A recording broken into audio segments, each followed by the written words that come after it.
Hello, আজকে আমাদের যে ভিডিওটা এটা হচ্ছে আপনাদের সবার একটা কমন একটা ইনকোয়ারি থাকে, সবারই থাকবেই স্বাভাবিক। যখন দেশের বাইরে আসবেন টোটাল কত টাকা খরচ হয় সুইডেন বা হচ্ছে অন্য ইউরোপের দেশগুলোতে পড়তে আসার জন্য। তো সেটা আমরা আজকে একটা আপনাদেরকে সামারি বলবো, যেটা আপনাদের কাজে আসবে, যেটা নিয়ে আমাদের অনেকেই প্রশ্ন করেন। সেই জন্য আজকে মূলত ভিডিওটা করা। হ্যাঁ, তো প্রথমত আপনার যে খরচটা লাগবে সেটা হলো আপনার আইএলটিএস, পিটি বা টোফেল পরীক্ষা দিতে একটা খরচ হয়। এই খরচটা আপনার লাগবে।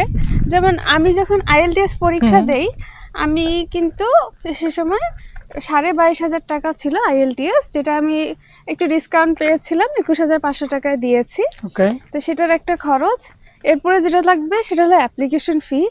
আপনি সুইডেন বা অন্য যে দেশে অ্যাপ্লাই করবেন সেখানকার অ্যাপ্লিকেশন ফি লাগবে। যেমন সুইডেনে অ্যাপ্লিকেশন ফি হলো 900 SEK। ওকে। এরপরে সুইডেনে যেমন ডকুমেন্টস বা ট্রান্সক্রিপ্ট পাঠাতে হয়, এটা একটা ডিএইচএল ফি লাগে। এটা আপনারা আপনাদের দেখে নেবেন। সেটা আমি 3,500 টাকা দিয়ে ডকুমেন্টসটা পাঠিয়েছিলাম। ওকে।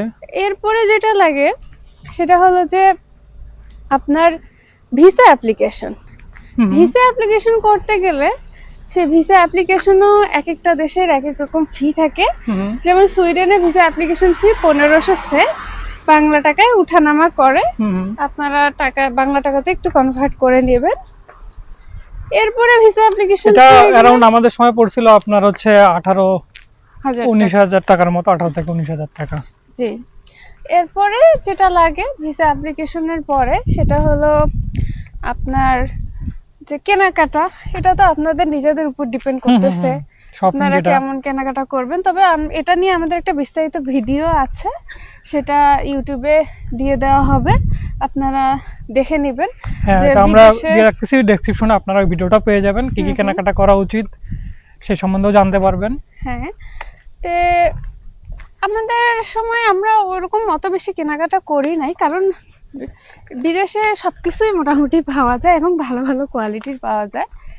তো এই জন্য আর কি এটা ম্যান টু ম্যান ভ্যারি করতেছে। তো এই কস্টগুলোই মেইনলি থাকতেছে। এর পাশাপাশি হচ্ছে আপনার যখন ভিসা হয়ে যাবে তারপর আপনি এয়ার টিকিট করবেন। এয়ার টিকিট কিন্তু স্টুডেন্টদের ডিসকাউন্টে করা যায়। হ্যাঁ, যেমন আমি যে এয়ারলাইন্সে আসছিলাম ওখানে স্টুডেন্টদের 10% একটা ডিসকাউন্ট দিচ্ছিল।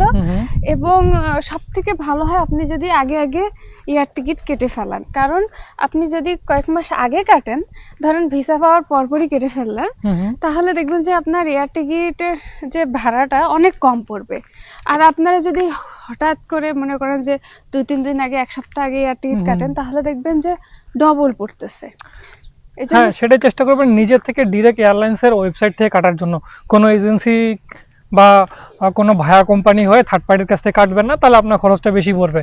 আপনি যদি এমিরেটসে কাটেন, সাপোজ কথার কথা, বা কাতার এয়ারলাইন্সে বা টার্কিসে, সবগুলোতে তাদের নিজস্ব যে পোর্টাল আছে, ওখানে নিজে একটা আইডেন্টি প্রোফাইল খুলবেন, করে কাটবেন, ডিরেক্ট আপনার কাছে টিকিট আসবে, এই জন্য আপনার খরচটা কম আসবে। হ্যাঁ, আমি যেমন স্টুডেন্ট ডিসকাউন্টে মাত্র 84,000 টাকায় আমি এয়ার টিকিট কেটেছিলাম এবং কেটে এসেছিলাম। আর যেটা যেটা খরচ হয়, যেমন এখানে আসার পর আপনারা এয়ারপোর্ট থেকে আপনার যে ইউনিভার্সিটি, সেখানে ট্রেনে বা বাসে যাবেন, সেটার একটা খরচ আছে। তো খুব বেশি আর কি খরচ হয় না, এটা আপনার ডিস্টেন্সের উপর নির্ভর করে। সেটাই। আর যেটা বলবো যে আপনারা এখানে বাসা ভাড়া নেবেন, বাসা ভাড়াও নির্ভর করে শহরের উপর, সিটির উপর ভিত্তি করে। এক এক সিটিতে এক এক রকম বাসা ভাড়া। রাইট। তো বাসা ভাড়া সুইডেনে কেমন হতে পারে এ নিয়েও একটা ভিডিও আছে, আপনারা সেটা দেখে নেবেন। আমি ডেসক্রিপশনে 1 বাই 1 সবগুলো দিয়ে রাখতেছি, আপনারা অবশ্যই একটা দেখে নেবেন। হ্যাঁ, আপনারা যে ইউনিভার্সিটিতে চান্স পাবেন সেই ইউনিভার্সিটির আশেপাশে আপনার স্টুডেন্ট অ্যাকোমোডেশন বুক করবেন, তাহলে আপনার বাসা ভাড়াটা কম পড়বে। যদি সিঙ্গেল অ্যাপ্লিকেন্ট হন তাহলে শেয়ারে থাকলে আরও বেশি কমে পাবেন। তো এটাও নির্ভর করতেছে আপনাদের উপরে। আর যেটা আছে যে অনেকে জিজ্ঞেস করেন যে এখানে আপনার টিউশন ফি কত। টিউশন ফি ব্যাপারটা কি, এটা ভ্যারি করে country to country, university two university, এমনকি প্রোগ্রাম টু প্রোগ্রাম। মাস্টার্স প্রোগ্রামে একরকম, ব্যাচেলারে একরকম, এমনকি সাবজেক্ট ভিত্তিক। আপনি যদি বায়োলজির কোনো সাবজেক্টে পড়েন তাহলে একরকম হবে, আপনি যদি বিবিএ এমএ পড়েন তাহলে একরকম হবে। এটার জন্য আপনাকে ইউনিভার্সিটির ওয়েবসাইটে গিয়ে টিউশন ফি কত এগুলো দেখে নিতে হ্যাঁ, এবং হবে। প্রতি সেমিস্টারে কিন্তু আপনার ইউনিভার্সিটি প্রোগ্রামগুলোর হচ্ছে যে টিউশন ফিটা চেঞ্জ করে। হ্যাঁ, এই বছর যেটা ছিল পরের বছর এটা থাকবে না।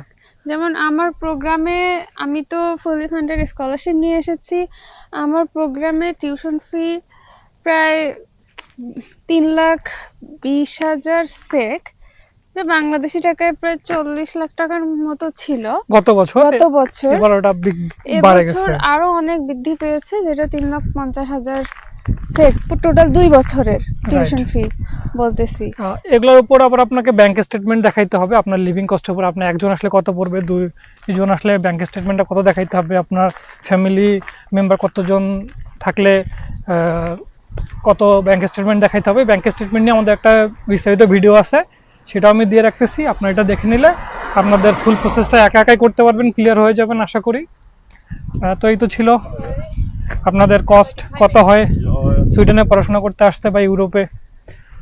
তো আশা করি আপনাদের অনেক হেল্প হবে, এবং এর পরবর্তী কি ভিডিও আপনারা চাচ্ছেন সেটা কমেন্টে লিখে জানাতে পারেন, এবং আপনাদের প্রশ্নগুলো অবশ্যই কমেন্টে লিখবেন, আমরা আপনাদের প্রশ্নের উত্তর দিয়ে দিব। পরবর্তী আপডেট পেতে চ্যানেলটি সাবস্ক্রাইব করতে ভুলবেন না।